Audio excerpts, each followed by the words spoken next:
आज news vision की शाम में आपका स्वागत है।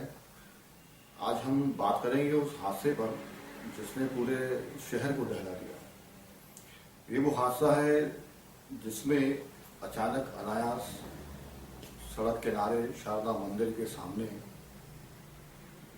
धड़धड़ाते हुए एक लोहे की प्लेट से ओवरलोडेड ट्रक घुस जाता है, जिसमें राहगीर, स्कूल आने जाने वाले बच्चे और वहाँ के लोकल स्थानीय निवासी अचानक से इस दुर्घटना के शिकार हो जाते हैं और हमेशा के लिए उनकी सांसें बंद हो जाती हैं। मित्रों, ये जो हादसा है, ये हादसा एक ऐसा हादसा नहीं है कि अचानक से कहीं हो गया हो। ये वो हादसा है जिसे प्रशासन खुद निमंत्रण देता है। आज मैं बताऊंगा इस हादसे के पीछे की हकीकत। 5 अक्टूबर 2017 को हमारी ओर से जिला प्रशासन के सभी वरिष्ठ अधिकारियों को, जो कि संभाग स्तर पर पदस्थ हैं, तथा भोपाल में इनके वरिष्ठ कार्यालयों में पदस्थ वरिष्ठ अधिकारियों को, जो कि प्रमुख स्तर पर हैं, उन्हें पत्र के माध्यम से इस तरह की घटनाओं के होने वाले मुख्य कारणों से अवगत कराया गया था। साथ ही इसे बंद करने और इस पर रोक लगाने और इस पर नियंत्रण कसने के लिए इन्हें बिंदुवार एक एक चीज इन्हें बताई गई थी और इस तरह की घटनाओं पर लगाम लगाने के लिए सभी आवश्यक बिंदुओं से इन्हें अवगत कराया गया था। हमारे द्वारा इनको 5 अक्टूबर 2017 को ये वो पहला आवेदन है जो इनको दिया गया था। इनमें बाकायदा सभी अधिकारियों की रिसीविंग है। हमारी ओर से हर एक अधिकारी से मिलकर के ये सारी चर्चाएं की गई थी, सबको बताया गया था क्यों ये सड़क हादसे होते हैं। हमने 25 दिन के बाद 31 अक्टूबर 2017 को एक अन्य आवेदन दिया और इन्हें फिर से दोबारा स्मरण पत्र के बतौर इनको एक बार फिर से अवगत कराया। सबसे व्यक्तिगत मुलाकात करने के बाद हमने सभी को इन सभी घटनाओं को रोकने के लिए एक परियोजना के तहत इसका निराकरण करने हेतु निवेदन किया था, जिस पर आज तक कोई कार्यवाही शुरू ही नहीं हो पाई है।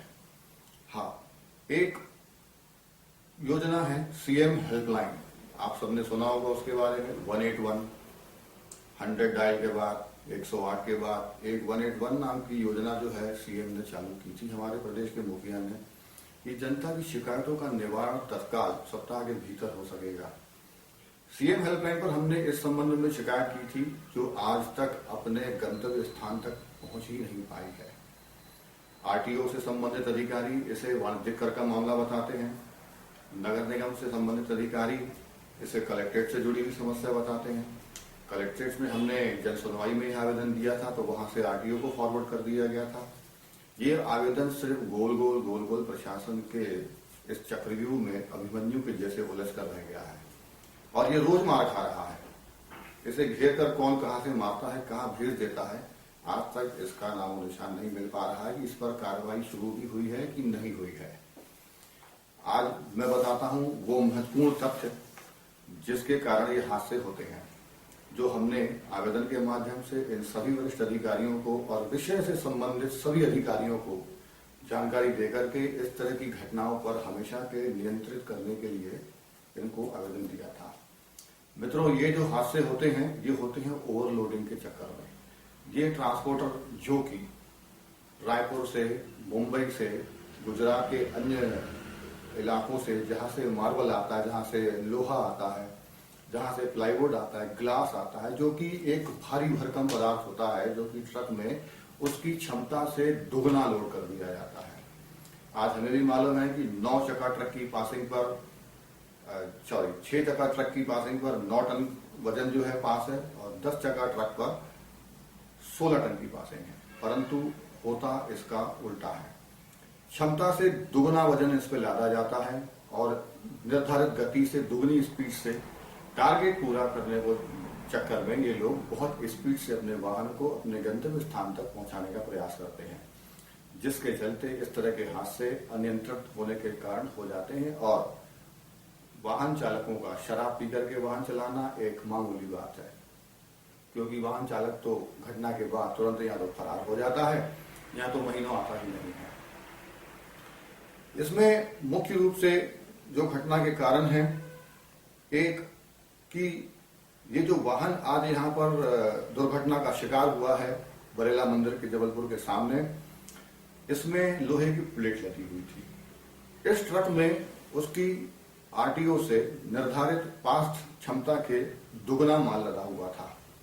स्वाभाविक है ऐसे वाहन को नियंत्रित करना असंभव है।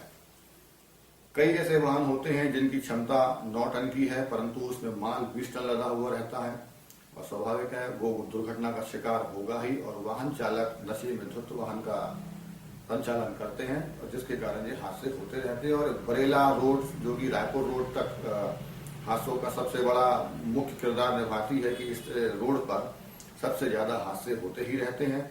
हमने मुख्य अभियंता से इस विषय में बातचीत की थी और जिला अध्यक्ष महोदय से भी इस सब्जेक्ट में बात की थी कि जो नाके इन्होंने अभी वर्तमान में नई सड़क योजना में बनाए गए हैं, उस नाकों पर एक वजन तोलने के लिए भी एक धर्म कांटा स्थापित किया जाए ताकि उसका रिकॉर्ड वहां पे मेंशन हो सके। बिल में वजन होता है 9 टन और हकीकत में होता है 20 टन। ऐसी स्थिति में भी जो आरटीओ की और पीडब्ल्यूडी की एक वाहन को पास करने की जो निर्धारित तिथि और निर्धारित राशि होती है, उसका भी आधा भुगतान ही प्राप्त हो पाता है शासन को।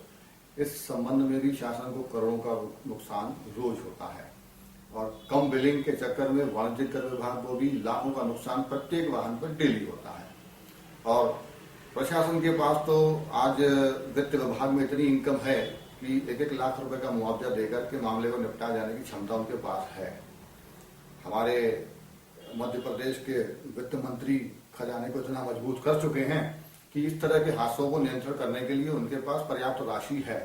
भले विकास में देरी हो सकती है, परंतु किसी की मौत पर मुआवजा आपको समय पे मिल जाएगा।